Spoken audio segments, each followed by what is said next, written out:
Not PC? No. No.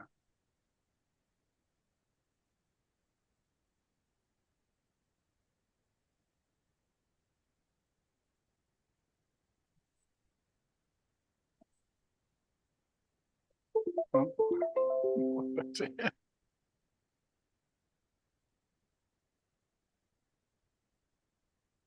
Ah, there we go.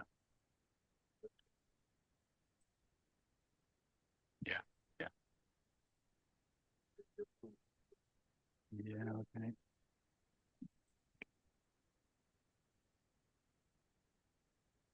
That's great. Yeah, yeah.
Hello, hello.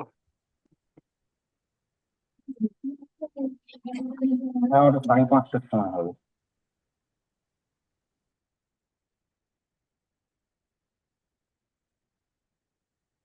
Shall I start? Okay. So let me continue from where I was yesterday. Just a quick reminder, what we've done was to introduce this concept, very simple concept of phase space, parameterized by a complex number Z, which was the parameter of the coherent states that we defined, real parts and imaginary parts proportional to X and P, position and momentum. We learned how to move around in this phase space, displacements and parity, and I showed you the very, very important role that seemed to be played by this so-called displaced parity operator. Now let me go on to where, so this is the sort of foundations. Let me go on to the meat of this formalism, which is to talk about phase space distribution functions. So basically, what we now want to do is we have quantum mechanics as we normally define it in Hilbert space. We've got this phase space, which has got a priori nothing to do with this Hilbert space. But what we want to do is to map everything in this Hilbert space onto phase space. And we want that to be an exact one-to-one mapping. Anything I can do here, I can do here. Anything I can do here, I can do here. That's the whole idea of these phase space formulations. It's a way of rewriting quantum mechanics in Hilbert space into phase space with nothing lost, and presumably nothing gained, you might say, except if we have such a mapping, it may be much easier to do stuff in this space than it is in this space. And in particular, you might well believe that's going to be the case because Hilbert space is complicated. Very few of us know really what it means to move around in Hilbert space. It's much easier because we are classical beings to think about moving around in phase space. Phase space is this floor. I know how to move around on a floor like this. So that's the motivation. So the motivation here is the coherent states, which is the origin of this, are massively overcomplete in the sense that although they have a resolution of the identity, you can remove large numbers of them and still have a resolution of the identity. You can take infinite numbers away and still have a resolution. An extreme example is suppose you remove all of the points in the complex plane except a number of vertices, as I've said here, suppose you have just a regular tiling of the phase space, parallelograms, for example, and you just take the vertices of those tilings. If the tile is smaller than 2 pi h bar in area, it's still overcomplete, even though you've removed an uncountably infinite number of states. That's not important for us, however. What is important is that this overcompleteness has got some drastic consequences. One of them is, the immediate one is, whereas an operator, an arbitrary operator, theta hat, is defined in an orthonormal complete basis only by the totality of its matrix elements, both diagonal and off-diagonal, it turns out that in the coherent state basis, if you just take the diagonal elements, that's enough to specify the operator completely. Okay, so that's the first important result. And this function, which is a mapping of this operator onto, so this is a function that exists in phase space. It's called a phase space distribution function. It's called the Q representative of this function. And it contains everything there is to know about this operator because there's a one-to-one mapping between the two. I haven't shown you there's a one-to-one mapping. I've shown you there's a mapping that takes me from theta to Q. I haven't shown you that there's a mapping that takes me from Q to theta.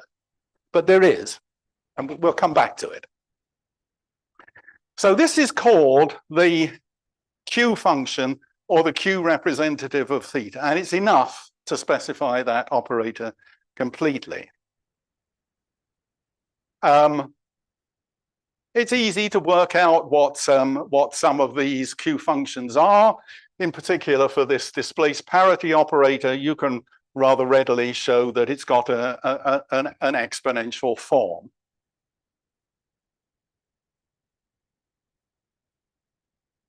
The completeness relation for coherent states immediately says that if you integrate this guy over all of phase space, you get the trace of this operator.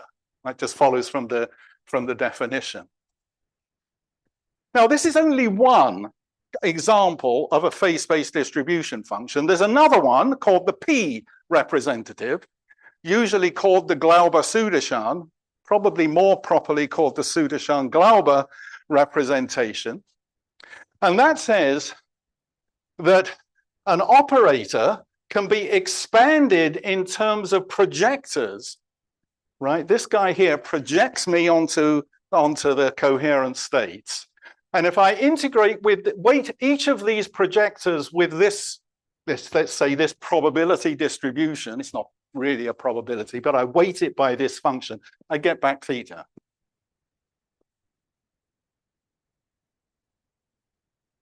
Again, if you take the trace of both sides of this, clearly the trace of this just gives me the integral over the space. The integral, the whole integral of P is the trace of theta, just like the whole integral of Q was the trace. Furthermore, if you take the defining equation, this guy, and you, let's say, just put theta goes to theta 1 and multiply it by theta 2, you find that the trace of the product of two operators goes into the integral over the P function of one of them and the Q function of the other, of course, the other way around.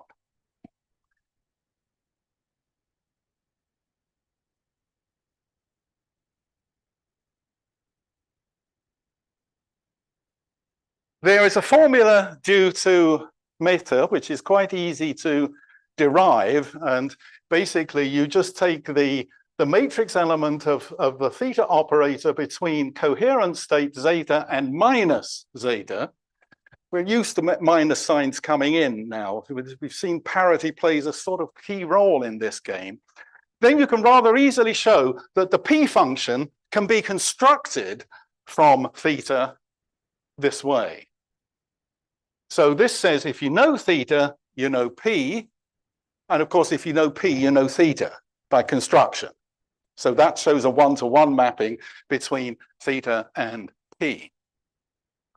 You can use this defining equation for the P function to prove, let me state it first without proving it, that for an arbitrary operator, if we displace an arbitrary operator, this is just the displaced theta operator, this is the displacement operator, and we integrate it over all space, we get the trace of theta. It's quite remarkable. It works for any operator. The proof, I think I will not go through. The proof is on this single transparency. It's not particularly illuminating. You just do what you think you have to do to prove it.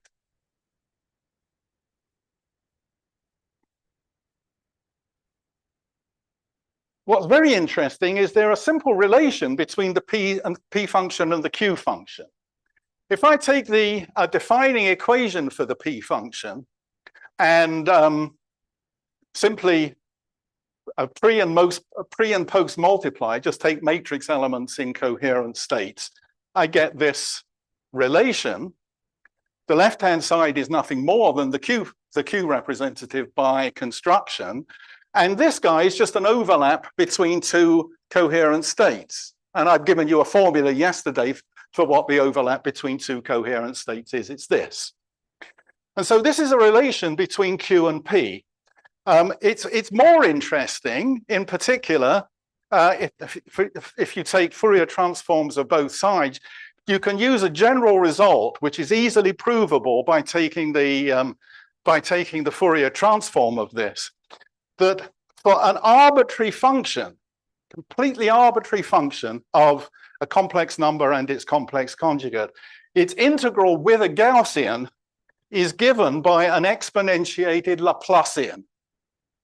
That's easiest to prove by taking Fourier transforms. This just, when you Fourier transform this, you just get back a Gaussian. And the 2D Laplacian is just what you expect it to be. It's d2 by dz real part by squared by d2 part by dz imaginary part, or in terms of x and p. So there's a relationship between Q and P, quite a simple relationship, although it took a long time to find simple relationships like this. I've shown you that if you know P, you know theta. If you know theta, you know P. If you know P, you know Q. So both of these representatives from this, if you know the representatives, you know the operator. If you know the operator, you know their representations. So we have mapped operators in the Hilbert space into functions, this function or this function that represent that operator in phase space. Exactly and precisely.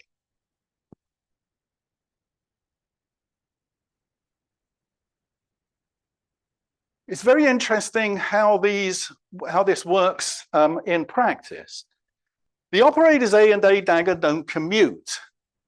So if you have a function of two operators, I have to tell you what the ordering is, right? This is not well defined, and I have to tell you which, for example, in normal ordering, it says let all of the destruction operators sit to the right of all of the creation operators. And then I have this function f that I call f normal. If I take anti-normal ordering, I get a different function because I've got to do all the commutators to get one over to the other side. It turns out, and it's very easy to see, that the Q representative is the normal ordered form, and the P representative is the anti-normal ordered form. And you know a relationship between Q and P. And that relationship between Q and P captures all of the anti-commutativity in that exponentiated Laplacian. Far from obvious that that was the way it was going to be, but that's the way it is. Clearly, the P and Q functions differ from each other because of the non-commutativity. In the semi-classical limit, when h bar goes to 0, that non-commutativity is turned off, and the P functions and Q functions should become equal to each other.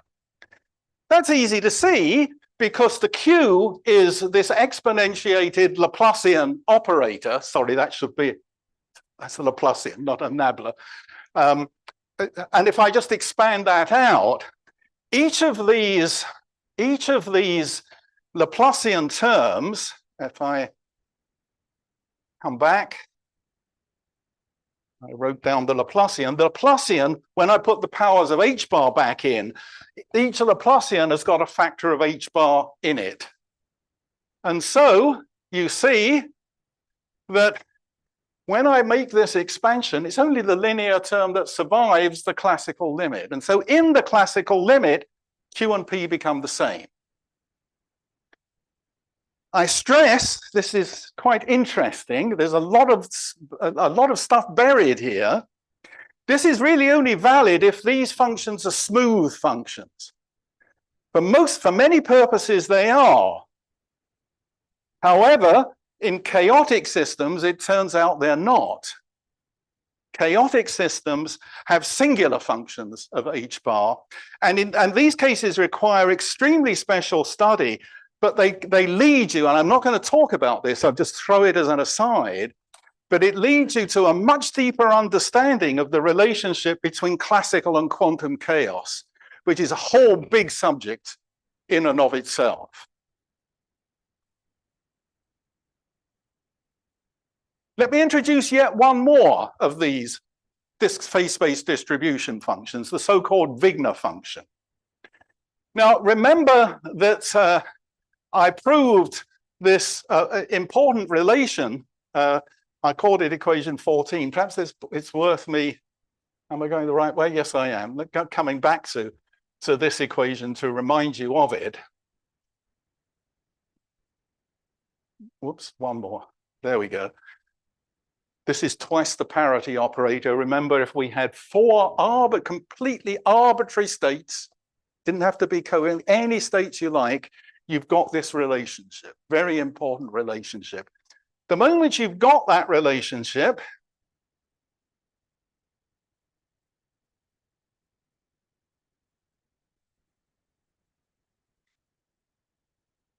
more, and more. The moment you've got that relationship, I can multiply both sides by this, and I get this relationship. And if I multiply both sides by this, I get this relationship. It follows immediately from that general formula. Now, this formula is valid for any operator theta. Okay, it says that any operator theta can be related to an integral over displaced parity operators weighted by this trace. If I rename this trace W, that's W for Wigner. This is the Wigner function. Not as you've seen it written probably ever, but it is, and I will show you how it relates to the forms you've seen. If I call that guy W, then it says that theta is represented by W by, this is W, and we've got, so if I know W, I know theta. If I know theta, I've got W, and vice versa, if I know W, I've got theta. So this again is a one-to-one mapping. So we've got three of them now, at least, Q, P, and W. Q's and P's have got a relationship between, I'll show you how they work between normal and anti-normal ordering, and they've got this exponential factor between them. This guy is particularly interesting. It's particularly interesting because it's very easy to see that for any Hermitian operator, simply by the product, by the property of the trace, so the complex conjugate of the trace of two operators is the trace of their Hermitian conjugates product. If and that's exactly how we define the W. One of these is pi and the other one is theta. Pi is, by definition, is Hermitian. So if theta is Hermitian, W is real. Q and P are not necessarily real. W is definitely real. So that may have some advantages over Q and P, and we'll see that. If you take the trace again, again, you can take the marginal properties, and the marginal properties follow from the marginal properties of the displaced parity operator that I discussed last time. You immediately get that the integral of the Wigner function over X is the proportional to the diagonal P representation of theta, and vice versa. The P integral over P is proportional to the X representation, the diagonal X representation. And again, if you integrate over all space, the integral over W is trace of theta, just like, so it's got exactly the same properties as Q and P. The integral of any one of those three over phase space with that factor 1 upon pi here, or 1 upon 2 pi h bar in terms of X and P, gives me the trace. Again, if you put theta goes to theta 1 in the definition and multiply by theta 2, you get that the trace of the product is now this integral of the product of the W's. Previously, it was a Q and a P. Now it's two W's.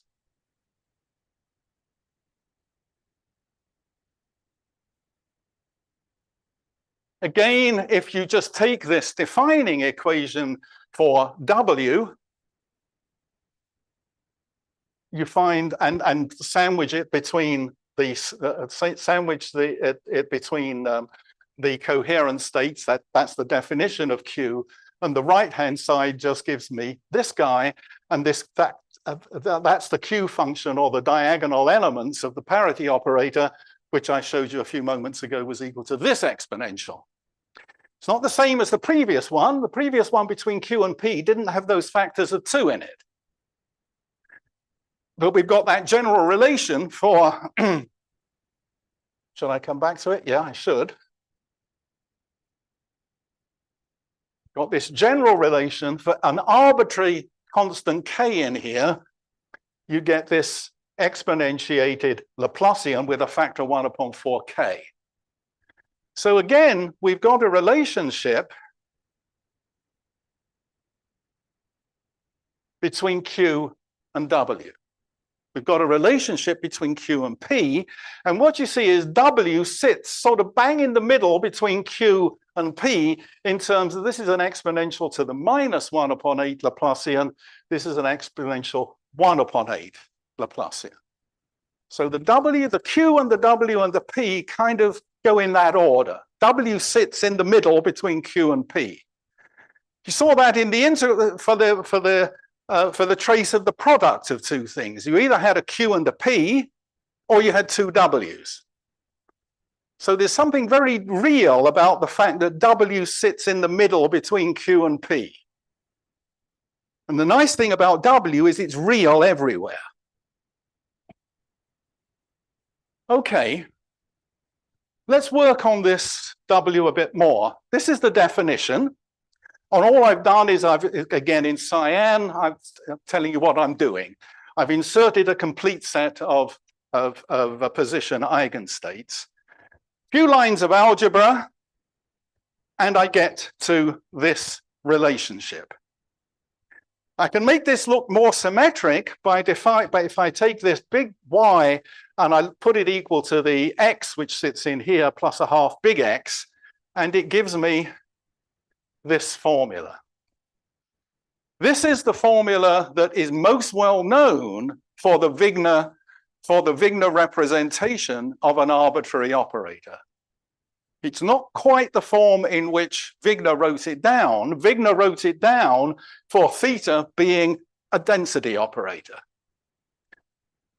How if you look back in his 1932 Phys.Rev paper, which has no clue to it that it's got anything to do with Wigner functions. I mean, its title is something like Quantum Corrections to Thermal Equilibrium.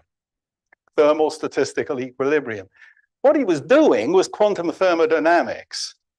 And he wanted to find the analog of the Boltzmann distribution function. He realized you couldn't do that because Boltzmann distribution function, e to the minus beta h, it's got x and p in it, and x and p don't commute. So he was kind of saying, what's the best we can do? What's the best we can do for a probability? And he showed that it was this guy. He didn't show anything. He wrote this down. God knows where it came from.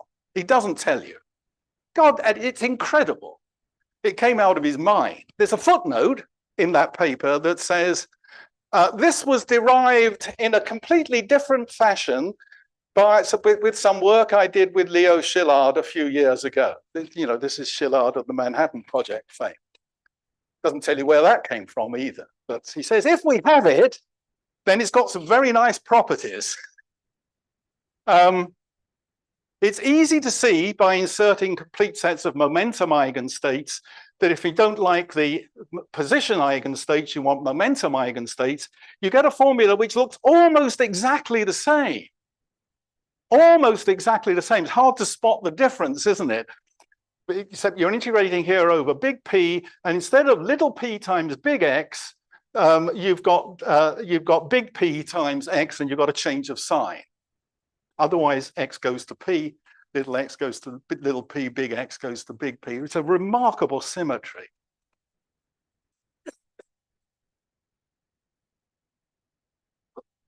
So here's some examples of the Wigner function. It's rather easy to see. The Wigner function, the Wigner representative of the identity operator is just the number 1. That's easy. The Wigner representation of the parity operator, again, you've got a little bit of work to do for this, but it's the delta function. Also kind of interesting. What about for a pure state density operator? Now, that's what Wigner was actually doing. He wrote down not the most general Wigner function for an arbitrary operator, but he wrote it down for a pure state density. And if you just put that in, this is what you get, and this is what he wrote down in that 1932 paper, without saying a word of where it came from. Except, he said, it's got some very nice properties, this guy. And he said, in particular, oh, what's happening? There we go. In particular, it's got these properties. The marginals over X are the probability in P space. The marginal over P is the probability in X space. He said this looks like, therefore, a probability distribution in X and P space, in phase space. It acts as a quasi-probability. It's real everywhere. Its integrals give the correct probabilities. How does it differ from classical physics? It's got to differ. Well, the only thing that can differ is a classical probability would be positive everywhere. So you must expect in quantum mechanics, this guy can be negative in places. So we have to face the prospect in phase space of negative probabilities. Now, these are maybe not so easy to intuit. There's a famous quote, a single sentence quote of Feynman, where he says something to the effect of, he's done some work. He says, it therefore seems that if we are to look at the differences between classical and quantum mechanics, we will probably have to deal with negative probabilities. Well, this is where it comes in at a bang. This guy must be negative somewhere for some operators, otherwise all of life is classical. And it isn't, right? Okay, it's very easy to show. Very, very easy to show. Suppose I consider a system in a mixed state, an arbitrary mixed state described by a density operator, okay? So the trace of rho is 1. So that's the definition of a density operator. I've showed you, and so the expectation value of this operator in this mixed state is this by definition of the density operator. And I've already shown you that the trace of the product of two operators is mapped into this integral of their W functions, okay? So this expectation is somehow we are taking on the right in phase space the phase space Wigner representative of theta, and we're weighting it by the Wigner of the density matrix. So this guy plays the role of a probability. The nice thing about W is it's real everywhere. So I don't have to imagine complex probabilities. Negative ones are bad enough. Complex ones are a bit more complicated. But what's nice is this operator, which lies at the heart of the Wigner, that's its definition, came from there, is Hermitian, and its square is equal to 1. Okay, so that tells me immediately that this guy's got eigenvalues -1 and +1. That's its only eigenvalues. So let the probabilities that an observation of this operator in the mixed state gives values -1 and +1, call those probabilities P1 and P2. By definition, P1 plus P2 is 1 because it can only be -1 or +1. What about the mean value? The mean value of the measurement is P2 minus P1, because this guy comes in with a minus sign. That by definition is this trace, which by definition is a half of this W. Remember, it's 2 pi that goes in here. So P1 is a half of 1 minus a half W, P2 is a half of 1 plus a half W, and that tells me that W must lie between -2 and +2 for any density operator. And it's that bit of it, this negative bit of it, when it's negative, is where quantum mechanics is showing its face. And indeed, when you plot Wigner functions, the places where they are negative are the most quantum. It is a way of visualizing the quantumness of a distribution, which is very important in lots of tomography, for example. Quantum tomography is based on these kind of ideas. As we've seen, the Wigner representative of an operator kind of sits midway between Q and P. Q, normal ordering, mapping, P, anti-normal ordering. Imagine, but what do you think Wigner is going to be? Well, it's what sits in the middle between normal and anti-normal. That's what's called Weyl ordering or completely symmetric ordering. You write the product as all possible terms in all possible orders and weight them equally. Well, it turns out that's exactly what the Wigner is. So it sits again in the middle between Q and P. Let me come to its, please.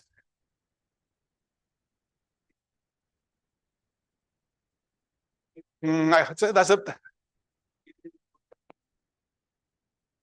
yeah. I mean, it's not really one to one. I should say. I mean, this is interesting. I think I ran over that point.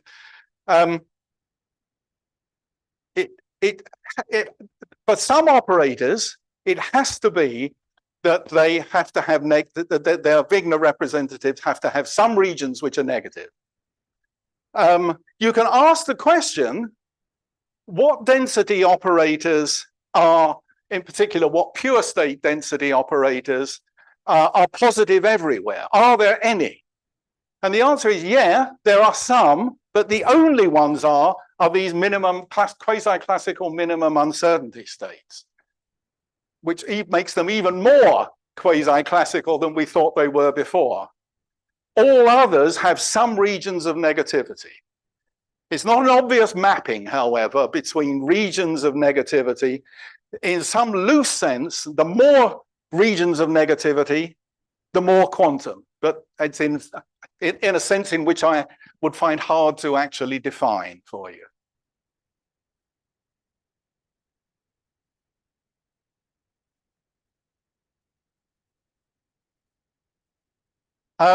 Yeah, it can. I mean, you can ask the questions of, you know, how big is the region of a measure of the region of negativity? So you can come up with negativity measures, and they will therefore be measures of quantumness. It's a good measure. It's a good measure. It's a good measure. I mean, you know, when you look at things like the classic one, you know, to do for here, I probably should have put it up as an example, is do a cat state, and then you see that there's region. It's oscillating in X and P space between regions of positivity and regions of negativity.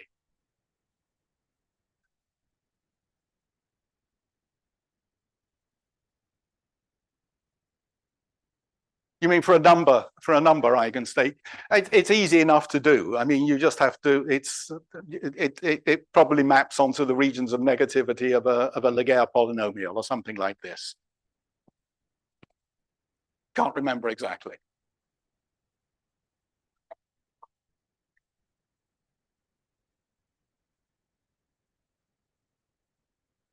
No, it's not. It's not specifically associated with squeezing. No, not specifically.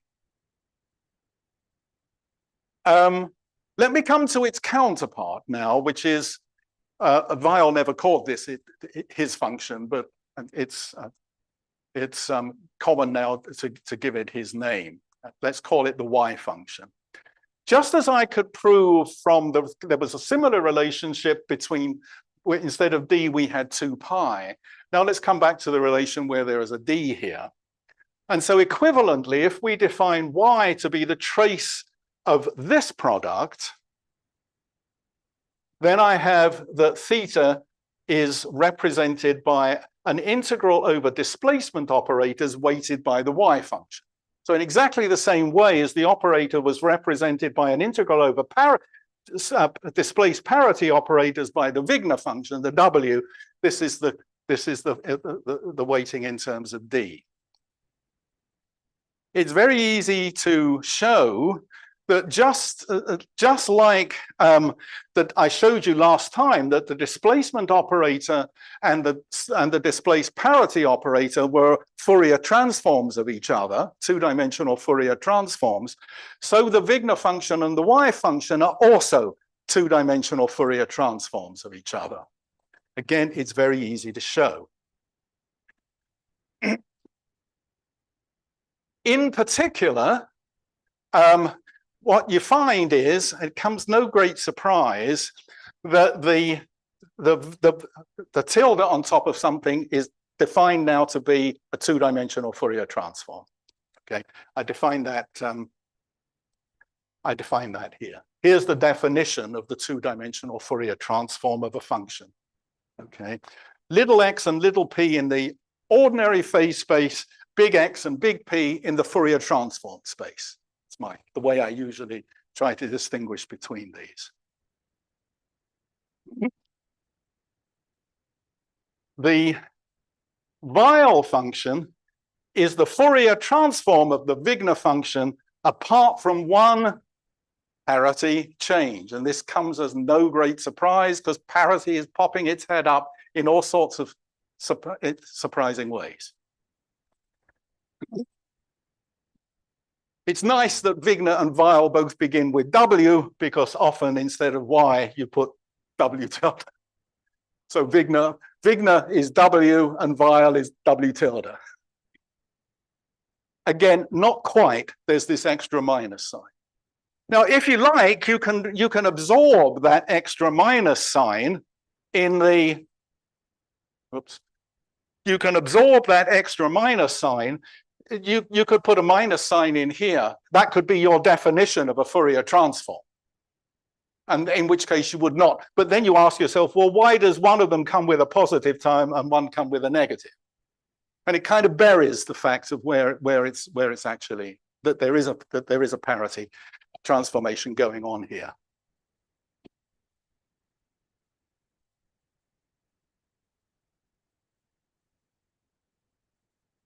So, okay, so that's the Weyl function.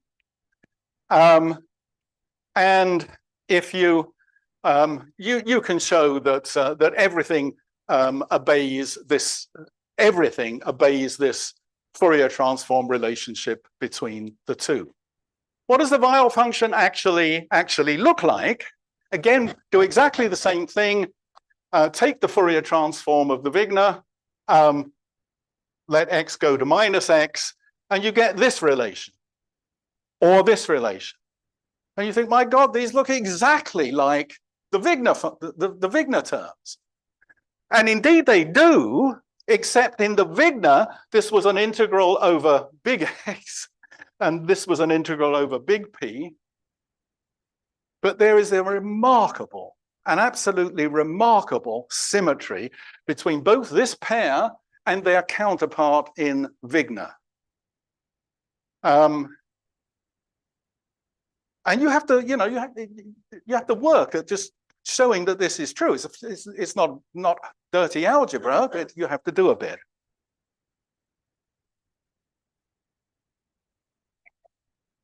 You can look at the marginal properties of the Weyl function. And unlike the Wigner, which gave me the diagonal terms, here I get the term and it's negative. Again, that's parity popping up. The Wigner function is giving me similar terms, but which are just diagonal, which for the pure state with the probabilities.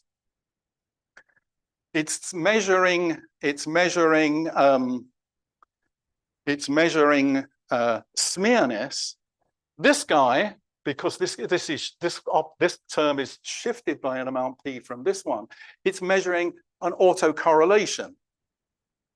So the Wigners and the Weyls play complementary roles. One talks about smearedness and the other talks about autocorrelations. In another language, one talks about entropy, one talks about entanglement. And one can make these loose words very exact. And that's why this stuff is important. That's where we're leading in the last lecture, the last minutes of this lecture and in tomorrow's lecture.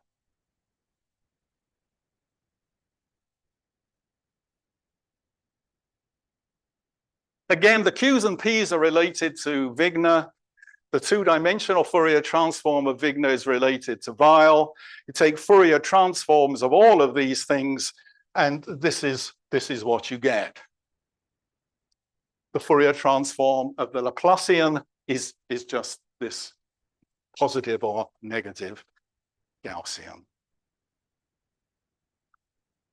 Okay, so that's where I'm going to stop in getting to phase space.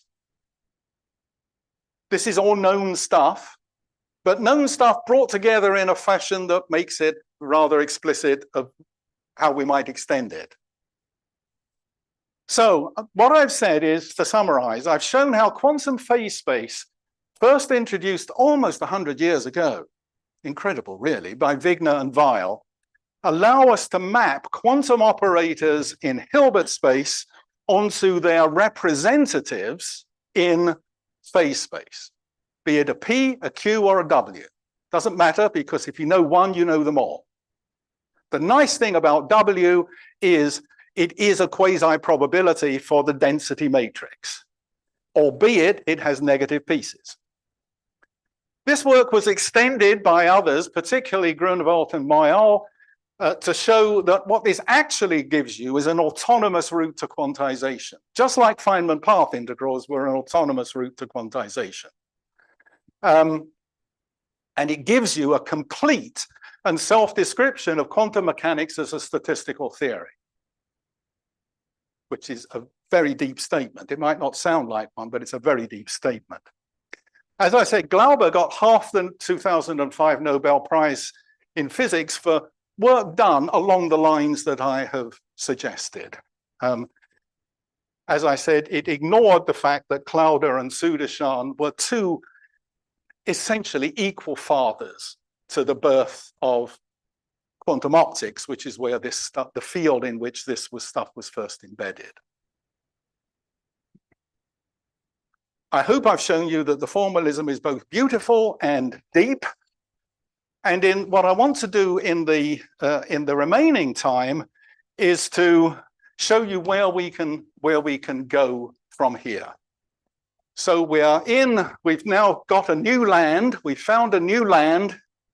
It's a mapping of Hilbert into phase space. You say there's nothing new because everything that's existed here has got its counterpart here, but it may be much easier to look at stuff in this space than Hilbert space. Hilbert space in particular is hard to visualize. It's hard to intuit. We don't live in a Hilbert space.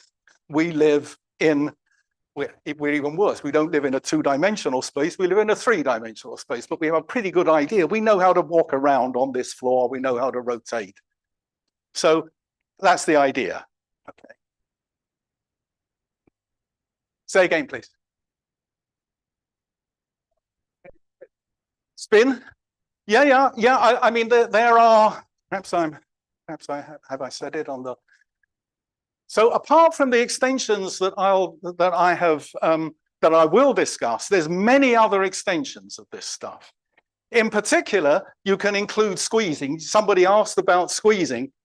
Basically, what you've got, instead of terms just linear in A and A dagger, squeezing is terms which are bilinear. And you can do that, and we've done that.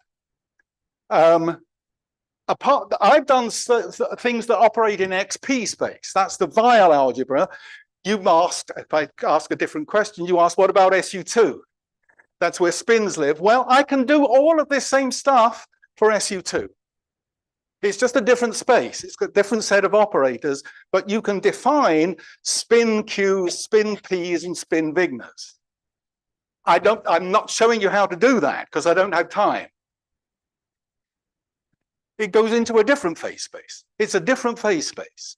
Instead of being a flat Euclidean space, it's a nice sphere, right? It's the ordinary Riemann sphere in Bloch sphere, excuse me. It's a Bloch sphere. So you do it. It's essentially the same stuff. It's just not flat space anymore. It's now a spherical space. Instead of looking at pure coherent states, you can look at mixed coherent states. That allows you to introduce to allow positive temperatures. We've done all of that. I won't have time to talk about it. We've done other sorts of mixed states which allow us to generalize thermofield dynamics. I won't have time to talk about that. You can describe systems at negative temperature, which is very important for systems out of equilibrium, et cetera, et cetera. It's a very rich, it's a very open, and it's a quite exciting field. Yeah, as I say, why not join in? I hope to have shown you that it's got some interest. If I may, because I think I've got 10 minutes, I'd just like to start on showing where this is going to go. Is that satisfactory? Okay. Can someone help me remove this and get the other talk on?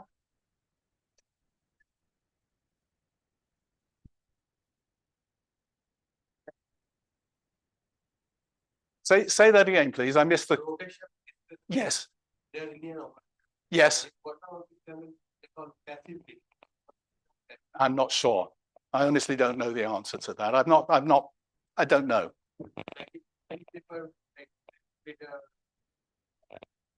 I wonder, is it possible that this is just the difference between passive and active? You know, it's the difference between a passive rotation and an active rotation. If I want to rotate myself, I rotate myself actively. If I want to stay put, I rotate the coordinate system in the opposite direction. This is an active rotation. A passive rotation is where I rotate the floor in the opposite. I think that's the only difference. I think. So it's you can always do operations in two ways. Active ones act on the system, passive ones leave the system alone, but act on the coordinate frame. So I think that's I think. Yeah, let's come to double click. You've got the magic touch.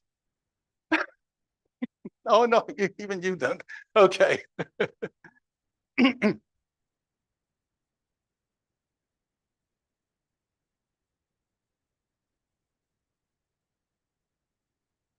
Okay, we're back to handwriting here. These equations take forever to tack up, and I thought, well, I don't have time. And in many ways, it's actually, I think it's nicer to see stuff sometimes a bit less formal. So what I'd like to do now is just to give you a brief motivation of where we're going for tomorrow. Motivation one comes from quantum information processing, and that's why I wanted to talk about this stuff here. Now, my feeling is, if you want to do quantum information theory properly, there's three things that you've got to take into account. Obviously, quantum entanglement, that's where the quantum comes in. You'd better talk about coherence versus decoherence, because any real machine is going to have incoherence in it. And basically that means noise or temperature, thermal noise. And you better also be prepared to talk about the quantum classical limit or the quantum classical interface, right? Even if you don't want the quantum classical limit, you do want the interface, because whatever your quantum machine does, you're going to read out classically. So my feeling is that unless you can have a formalism that does all three of these things together, you're doomed to failure at some level. And I put these together as what's usually called the Borromean rings. These have the property that if you cut one of the rings, the other two fall apart as well. Right? That's the way this knot is constructed. This is the Borromean rings. It's been used for all sorts of things. So the three rings taken together are inseparable. So it's either, you know, stand together or stand apart. Unity in togetherness, strength in unity. So the question is, what theoretical formalism might exist to look at this intersection region where all of these three important bits come together, which I believe is a definition of what quantum information processing is. It's not the only definition, but it's a definition. And I think it's rather an important one.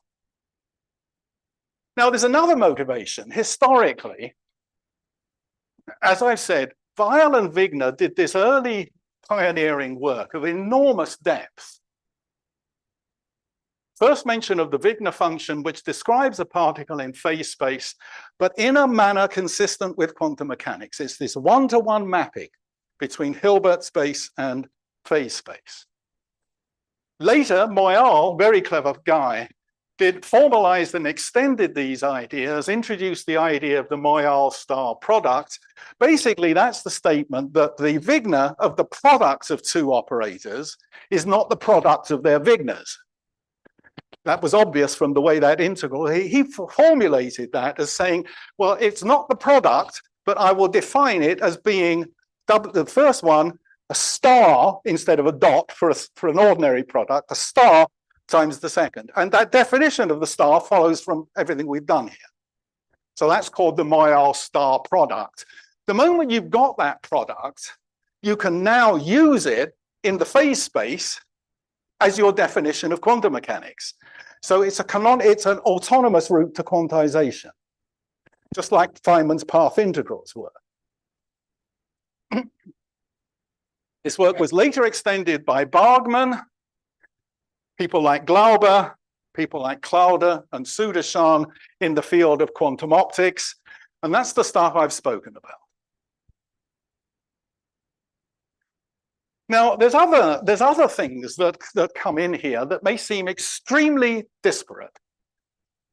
Somewhere in the early 1960s, in the different field of axiomatic field theory, quantum field theory, it was, I call it common knowledge. It was a folk theorem. It wasn't really proved, but it was a folk theorem. Everybody believed it, but nobody had proved it. That a quantum theory of free fields at non-zero temperatures required the number of degrees of freedom to be doubled. And you think, well, why on earth are you mentioning that, Ray? It seems so different from everything you've been talking about. Well, it is, but you'll see why I mention it in a little bit. This doubling of the number of degrees of freedom was introduced later in condensed matter theory by Umezawa and his colleagues, who invented the field of thermofield dynamics. So that was, field theory for condensed matter physics at non-zero temperatures. And they introduced the idea of a heat bath and the fact that there were now, basically, you put your system in a thermal reservoir, but the system communicates with the reservoir through two different processes, excitation and de-excitation. So you can either excite or you can de-excite.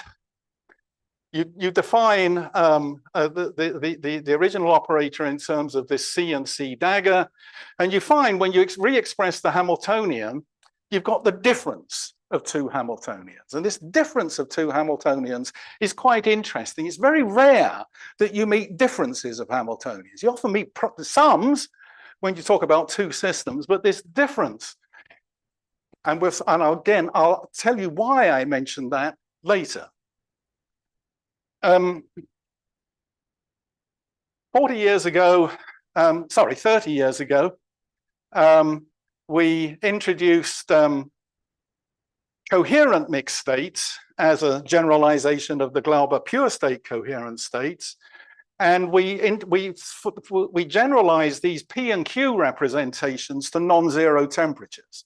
Again, I haven't had chance to talk about that. But the idea that then occurred to me some 20 years ago was, can you try to understand all of these, perhaps disparate, perhaps not, strands in a more unified fashion? Now, a different way of saying that is, where does the asymmetry of our usual description of quantum mechanics arise? Now, let me just tell you exactly what I mean by that, and then having laid this framework as a teaser, that will enable me to pick up next time. So what I mean by that is, we start with a classical Hamiltonian, x and p, which treats the x and the p coordinates completely equal footing. I mean, I don't mean there's a symmetry, I don't mean it's the oscillator, x squared, I just mean x and p are treated on the same footing. And then you quantize by putting hats on and saying these guys obey the Weyl algebra. So at this point, x and p are treated on an equal footing. But now you postulate that this, where do you use this Hamiltonian? You use it in the Schrödinger equation. So h psi equals e psi or I h bar d psi by dt. Now, in order to make further progress, what you have to do is to either go into the X representation or the P representation. And so you break that symmetry. You've chosen either X or P. And you say, well, I can't do both. Are you sure about that? Are you sure about that? Because I've just treated X and P on the same footing in phase space. So why can't I do it here? Can we use a joint XP representation at this level? At first you think no, because of uncertainty relations and all of that. But it isn't true, because Wigner functions and Q functions and P functions handle all of that. How am I going to make some progress? The idea is, when I start with a Hamiltonian, a classical Hamiltonian, let's say just the particle on a line, so one X and one P, treated on an equal footing, formulate the Schrödinger equation, but then to use it, I halve that number of coordinates, right? Because I go into one representation. I either work on the X line or the P line, but not everything together.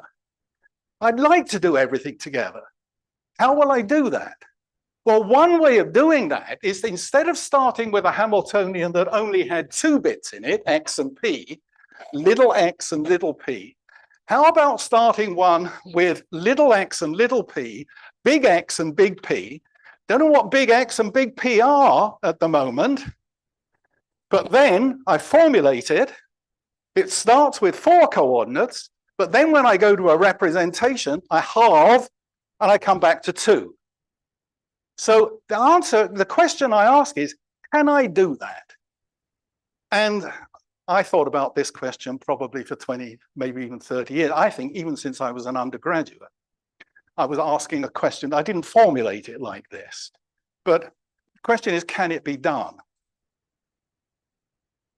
It seems, as far as I can tell, and I've given talks like this around the world for the last 10 years, and I keep thinking that I can't be the only one that's ever done this. But it seems that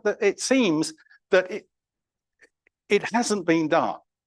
What I want to show you is, and this is why all this lead up in phase space, one of the things we can now do is to try to look in terms of phase space to see how we answer questions like this. And in particular, we will ask ourselves the question, another way of saying this is, the Schrödinger equation as we normally write it is for pure states. We know damn well that pure states are a tiny fraction of all of the real states in the world. We have mixed states. And normally we don't think of mixed states as having a Schrödinger equation. Nobody has ever written down a Schrödinger equation for them. I remember when I was an undergraduate and took quantum mechanics from Rudy Piles, not as a very young and shy student, asking at the end of the course, when he just spoke about mixed states, asking, is there a Schrödinger equation for mixed states? And he said, no, you just have to deal with. I always thought, oh, it's not really a totally satisfactory answer. And what I want to show you next time is there is an answer to that, and it's got everything to do with all of that stuff that I've been speaking about. So I hope that's a teaser for next time.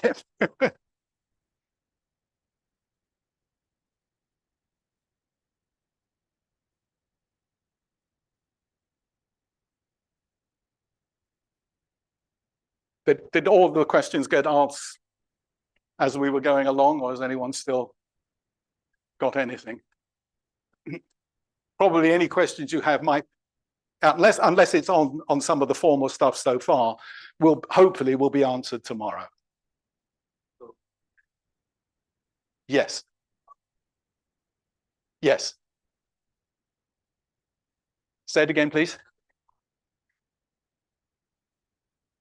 Not specifically, no, because we can have pure states that also have regions of negativity. So it's more subtle. It's more subtle than just that. It may be that tomorrow I will get a little bit further into answering that in a deeper fashion.